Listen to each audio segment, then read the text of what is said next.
ये कहानी एक हरे भरे और खुशहाल गांव की है जिसका नाम संगमपुरी है।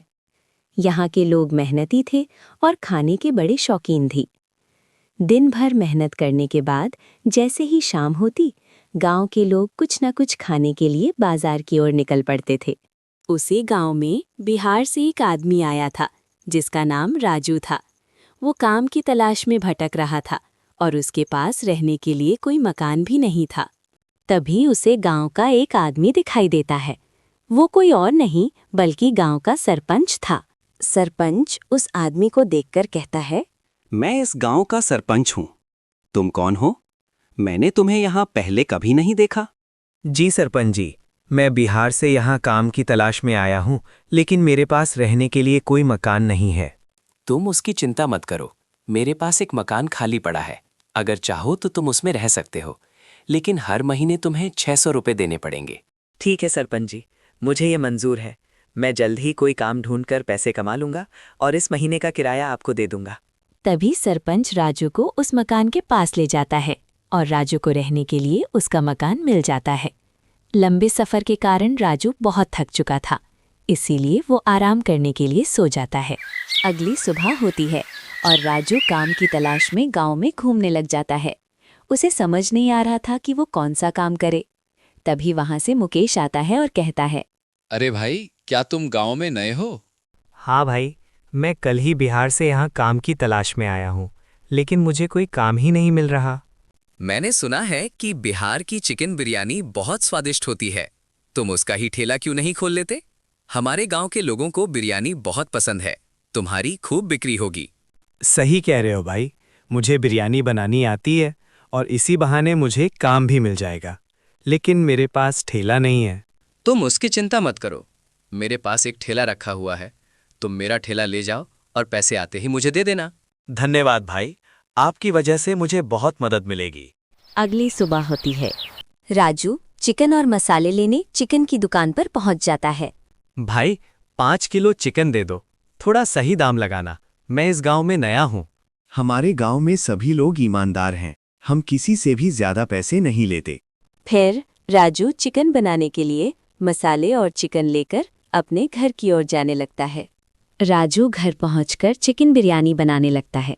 बिरयानी तैयार होने के बाद वो उसे चखता है और कहता है, अरे वाह, ये बिरयानी तो गांव वालों को बहुत पसंद आने वाली है। तभी राजू गांव में अपनी चिकन बिरयानी की दुकान खोल देता है और क्योंकि वो बिहार से आया था, इसलिए वो अपनी दुकान का नाम रखता है बिहारी बिरयानी वाला।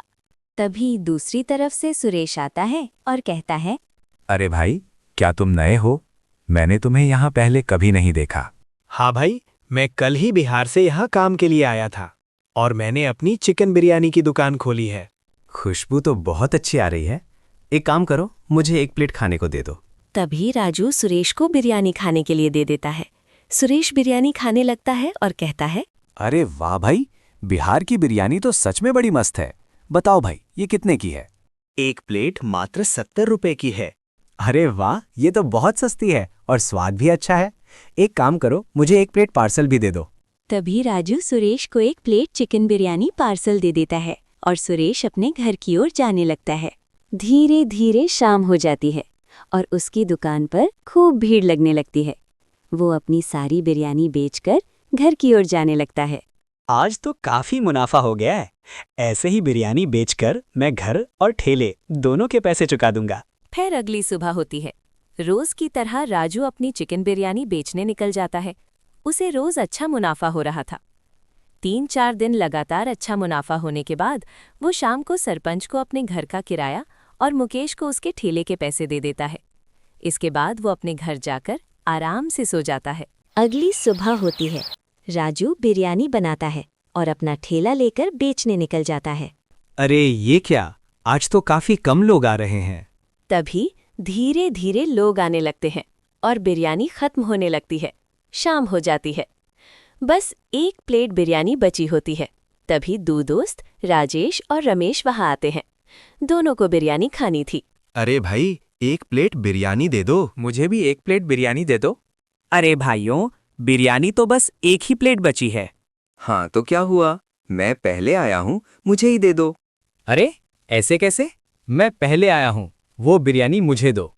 चुप हो जा रमेश, मैं बहुत भूखा हूँ, मुझे बिरयानी खाने दे। तू चुप हो जा, मुझे गुस्सा मत दिला। चुपचाप घर चला जा और बिरयानी मुझे खाने दे। तभी दोनों दोस्तों में झगड़ा काफी बढ़ जाता है। धीरे धीरे गांव के लोग वहां जमा होने लगते हैं। झगड़ा शांत कराने के लिए सरपंच को आना पड़ता है। झगड़ा तो शांत हो जाता है, लेकिन दोनों के मन में एक दूसरे के लिए नफरत पैदा हो जाती है। कुछ दिन बीत जाते हैं। गांव के चबूतरे पर कई दोस्त बैठे होते हैं। वहीं राजेश और रमेश भी बैठे हुए थे। सभी दोस्तों के बीच बातचीत हो रही थी। अरे भाई, आजकल ये महंगाई बहुत बढ़ गई है, जीना ही मुश्किल हो गया है। आदमी करे तो करे क्या? सही कह रहे हो भाई, आजकल कुछ भी खरीदने से पहले बहुत सोचना पड़ता है। खर्च करें या ना करें, खरीदें या ना खरीदें। तभी राजेश कहता है, तुम सब बातें करो, मुझे घर पर कुछ काम से जाना पड़ेगा। जाओ जाओ, जल्दी घर जाओ, क्या पता तुम्हारे घर बिरयानी खत्म ना हो जाए। शाम होते ही रमेश अपने घर की ओर जाने लगता है। तभी वहां उसके पिताजी उसका इंतजार कर रहे होते हैं। वे रमेश से कहते हैं, बेटा, हमने तेरी बहन की शादी तय कर दी है, लेकिन मुझे समझ नहीं आ रहा कि खाने में क्या रखा जाए। अरे पिताजी, बस इतनी सी टेंशन, आप फिक्र मत कीजिए, मैं जानता हूँ हमें दावत में क्या रखना चाहिए। हम शादी में चिकन बिरयानी रख देते हैं। हाँ बेटा, ये तो अच्छा उपाय है। आगे का सारा काम तुम ही संभाल लेना। ठीक है पिताजी, अब बेफिक्र रहिए। तभी रमेश सोचता है कि वो क्यों ना राजू को ही ऑर्डर दे दे।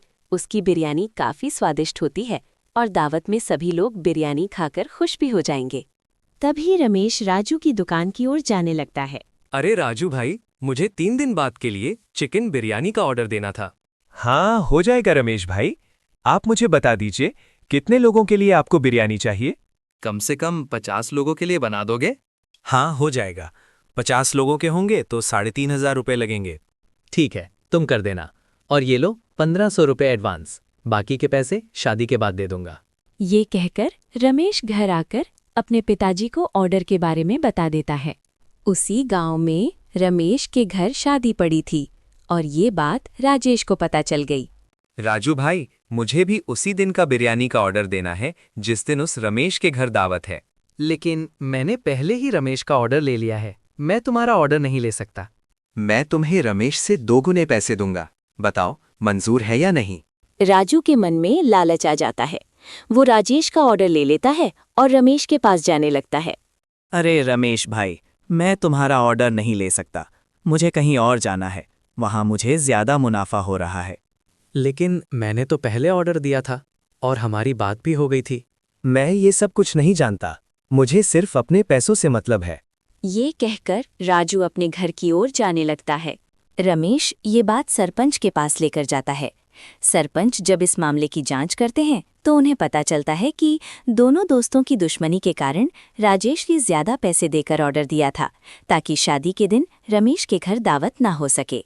सरपंच ने तीनों को बुलाया और बिहारी से कहा, देखो राजू, मुझे सब पता चल गया है। तुमने लालच में आकर रमेश को बिरयानी का ऑर्डर देने से मना कर दिया है। अगर तुम्हें अपनी दुकान अच्छे से चलानी है तो ईमानदारी से काम करो, वरना तुम्हें ये गांव छोड़कर जाना होगा। राजू ने अपनी गलती मान ली और सबसे माफी मांग ली। मुझे माफ कर दो रमेश, मैंने सिर्फ एक चिकन बिरयानी के लिए अपनी दोस्ती तोड़ दी। तुम भी मुझे माफ़ कर दो, इसमें मेरी भी गलती है। बिहारी भी अब ईमानदारी से काम करने लगा। दोनों दोस्तों के बीच फिर से दोस्ती हो गई और शादी में सबने मिलकर चिकन बिरयानी खाई और दावत के भरपूर मजे लिए।